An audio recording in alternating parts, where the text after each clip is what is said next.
Welcome to Generative AI Futures. It's great to be here. I want to start today's deep dive with a very specific and I think very painful shared experience. Hi. Anyone listening who has dabbled in local AI, you know this feeling. You read about a new open source model. It's huge, it's brilliant, maybe a 70 billion parameter llama. You get hyped, you download the weights, you fire up your terminal to fine-tune it, and then what happens? The dreaded CCA out of memory error. Exactly. The CUDA out of memory error. It is the absolute heartbreak of this entire field. You hit enter, and the computer just says, nope. It's like hitting a brick wall. It really is the central conflict right now. We Yeah. have these, incredibly capable models, but they are giants. To fine-tune them the old way, you're not talking about a high-end gaming PC. Not even close. You are talking hundreds of gigabytes of VRAM. That's enterprise server territory costing, tens of thousands of dollars. Which locks all this power behind a massive paywall. But today, we're going to break that lock. We've pulled together the research, the original groundbreaking papers on LoRA and QLoRA, plus the docs from the Unsloth framework to look at the democratization of this power. Right. The mission for this deep dive is to explain exactly how we can fit these giants onto consumer-grade hardware. We're talking a single GPU without destroying their intelligence. And we are not just doing high-level theory. By the end of this, we want you, the listener, to know exactly what numbers to type into your config file. Rank, alpha, target modules, all of it. Yes. We're going to build the mental model of the math and then translate that into the actual settings you need to run a training job tonight. It's a great roadmap, and honestly, to understand the config, you have to get the math first. Specifically, you have to understand why full fine-tuning is just such a nightmare. Let's start there. Before all these fancy acronyms, if I wanted to teach a model, say, to write Python code, I had to do full fine-tuning. Why was that so heavy? Well, think about what learning is for a neural net. It's updating the weights. In full fine-tuning, you are updating every single parameter. Every one of them. Every single one. For GPT-3, that's 175 billion parameters. So mathematically, the model's weights are a huge matrix. Let's call it dollars. To fine-tune, you calculate a change to it, delta W dollar. And in the old way, that change matrix is the same massive size as the original brain matrix. Precisely. And it's worse than that. You have to store the original weights, the gradients, and the optimizer states, which track the momentum for every parameter.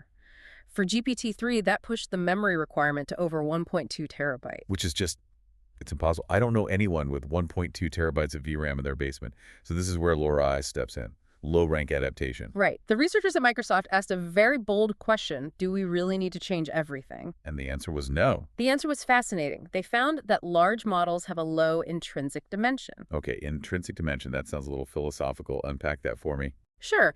Imagine you want to teach a model a new skill. You don't actually need to rewrite the entire textbook. The real changes needed to the weights for that task, they happen in a very, very small subspace of the model. So you're not reprinting the book, you're just writing notes in the margins. That's a perfect analogy. The core knowledge is already there. You're just steering it in a new direction. I love that. But how does LoRA actually represent that mathematically? The model still expects a full-sized update matrix, right? This is the elegant part. Instead of learning that massive delta W matrix directly, LoRA decomposes it. It splits it into two tiny matrices. Let's call them $1 and $2. So the change, delta $, is now just beta times $. Correct. And here's the memory trick. The model's dimension, let's call it dollars, might be huge, like 12,288. But LoRA lets us choose a rank. Dollars for those little matrices. And $2 can be tiny. How tiny? We're talking like 8, 16, maybe 32. So instead of a 12,000 by 12,000 matrix of changes, You have a 12,000 by 16 and a 16 by 12,000. That's the math. It reduces the number of trainable parameters by up to 10,000 times. wow. And for that GPT-3 example, the VRAM requirement dropped from 1.2 terabytes down to 350 gigabytes. That's a massive drop. But I have to play devil's advocate. If I just stick two new random matrices into my model, isn't it going to just spit out garbage at first? That is a crucial detail. You can't just use random noise for both. Matrix A is initialized with random Gaussian noise, which is standard, but matrix B, What about B? it's initialized to all zeros. Ah, okay. And basic math, 0 times anything is 0. Right. So at step 0 of training, dollars times all is 0. The update is 0. The model behaves exactly like the pre-trained model. You are slowly drifting away from the original behavior, not shocking the system. That's a gentle handoff. That makes sense. Okay. Now, there's one major benefit here that I think gets overlooked until you deploy the model. Zero latency. Yes, this is huge for production. With other adapter methods, sometimes you have to run the base model, pause, run the adapter, then combine them. It adds milliseconds to every single token. Which slows down the whole chat experience. Yeah. But because LoRA is just addition. Exactly. Yeah. When you're done training, you can just multiply by our dollar together and mathematically add that result right back into the original weights. You merge the adapter. And the result is just a standard model file. It runs just as fast as the original because structurally it is the original, just with slightly different numbers. So you get all the customization with none of the speed penalty. That's the dream. But we still have a problem. We do. You said 350 gigabytes for GPT-3. That is still way out of my budget. I've got, what, a 48 GB card if I'm lucky, maybe just a 24 GB gaming card. LoRA helps, but it doesn't solve it for the truly big models. And that is where the Q comes in, QLoRA. The Q for quantized. Now, when I hear quantization, I immediately think dumber model. You're turning high-precision 16-bit numbers into chinky 4-bit ones. It feels like compressing a photo until it's all blocky. Doesn't that destroy the model's intelligence? It usually does, and that was the assumption for a long time, that you couldn't train on 4-bit weights because the gradients would be too noisy. But the QLoRA paper, it introduced 3 specific innovations to stop that from happening. Okay, let's walk through those. Because if we're going to trust our data to 4-bit training, we need to know why it works. The first one is a new data type, NF4. Right, 4-bit NormalFloat. This is really cool. The researchers looked at the actual weights in a neural network. They aren't just random numbers spread out evenly. They follow a pattern. Yeah, they follow a bell curve, a normal distribution. Most values are clustered near 0 with long tails. So standard 4-bit numbers don't map to that curve very well. They waste precision on values that almost never happen. Exactly. But NF4 is a data type designed specifically for that bell curve. The paper calls it information theoretically optimal. It puts the precision exactly where the data actually lives. Like having a map that zooms in on the cities instead of the empty ocean. That's a great way to put it. So that's innovation 1, better data structure. Innovation 2 is something called double quantization. That sounds like Inception. Quantizing the quantization. It kind of is. When you quantize a block of weights to 4-bit, you need a reference point, a quantization constant, to scale them back up. But in a huge model, you have so many of these constants that they start to take up a lot of memory themselves. So they compress the constants too. They did. They quantized the quantization constants. It saves, on average, about 0.37 bits per parameter. Sounds tiny, right? It does. But on a 65 billion parameter model, that's about 3 gigabytes of VRAM. And 3 gigs is often the difference between training started and out of memory. Precisely. And the third innovation is what keeps you from crashing. Paged optimizers. Okay, this sounds like it's from an operating system. Yeah. It basically is. It uses NVIDIA's unified memory feature. If your GPU hits a memory spike, say, processing a really long sentence, instead of crashing, it automatically kicks the optimizer states over to your normal CPU RAM for a second. So it's swap memory, just Yeah. like when my browser slows down but doesn't crash because I have too many tabs open. Exactly that. It's a safety net. It might slow things down for a split second, but it prevents the crash. So you combine NF4, double quantization, and paged optimizers. What's the result? The paper talks about the Granicle models. Guanico was the proof of concept. They used QLoRA to train a 65B model on a single 48 GB card. Unheard of at the time. Totally. And the performance.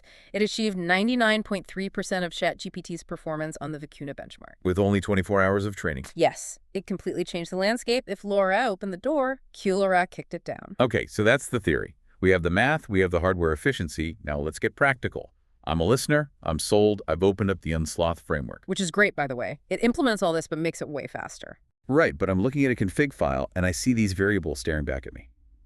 Let's build a little config guide right now. Let's do it. First up, rank the variable R. This is the size of our little adapter matrices. Yeah. The default is often 8.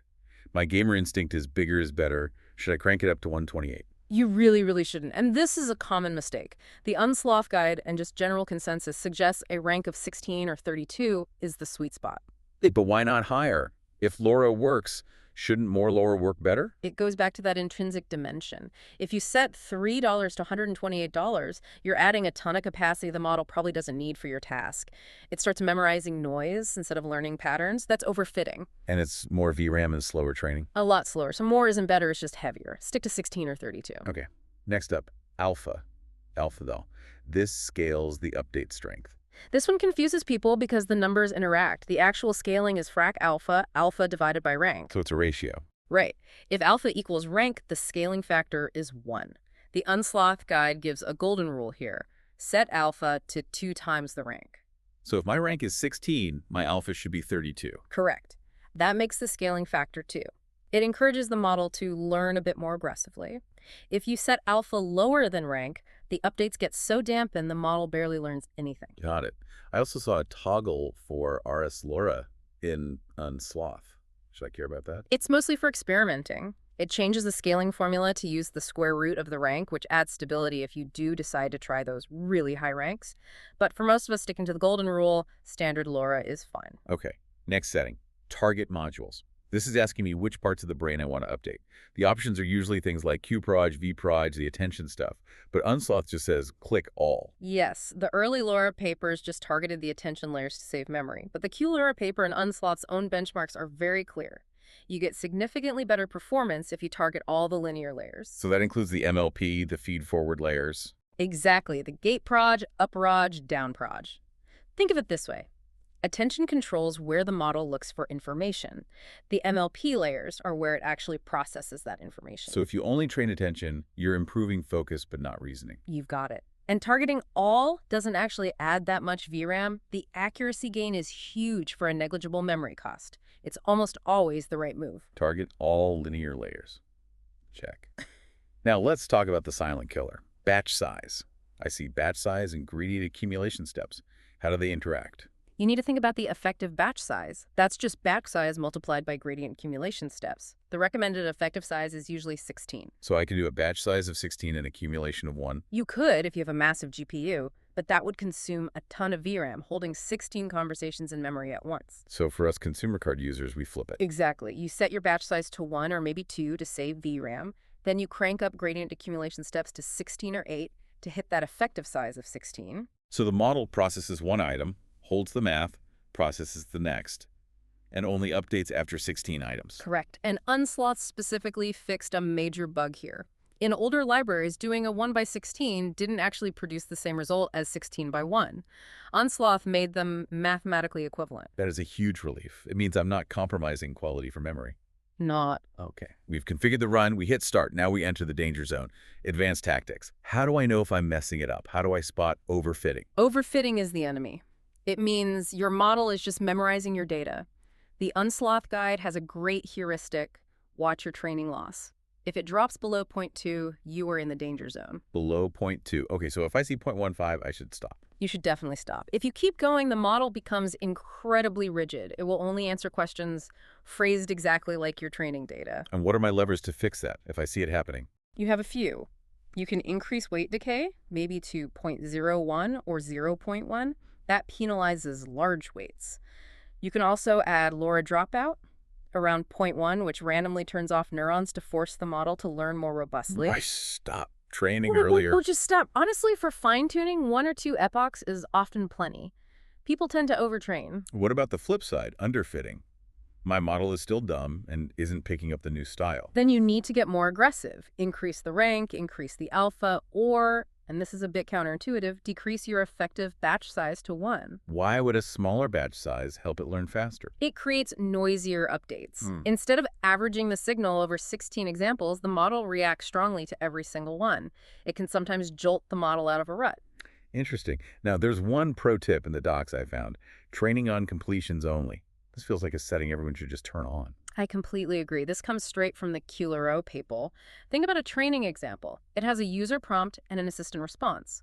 By default, the model tries to learn to predict the entire thing. It's trying to predict the user's question and the answer. Right. But we don't need it to learn how to ask the question. We gave it the question. We only want it to learn the answer. So this setting masks out the user's prompt during the loss calculation. Correct. The model isn't penalized for guessing the prompt wrong, and the data shows this improves performance by about 1%. It just makes the training signal much cleaner. That feels like a no-brainer. Before we wrap, I saw a mention of LoftQ. Is that related? It's a more advanced initialization method. Remember how we said matrix A starts as random noise? LoftQ uses some clever math, singular vectors, to give LoRA a better starting point. Sounds great. Any catch? The catch is a big memory spike right at the start of training to calculate those vectors. If you are already on the edge of your VRAM, LoftQ might be the thing that crashes you. Good to know. Stick to the standard method if you're tight on space. Agreed. So, let's step back. We went from a world where fine-tuning a 65 billion parameter model was just impossible for an individual, A total pipe dream. to a world where a gamer with a good GPU can do it overnight. It's a convergence, really. You have the mathematical elegance of LoRa, that simple $2 plus B8 formula, and the hardcore hardware efficiency of QLoRa's quantization. And Unsloth just wraps it all up and makes it accessible. It does, but this raises a really provocative question for the future. What's that?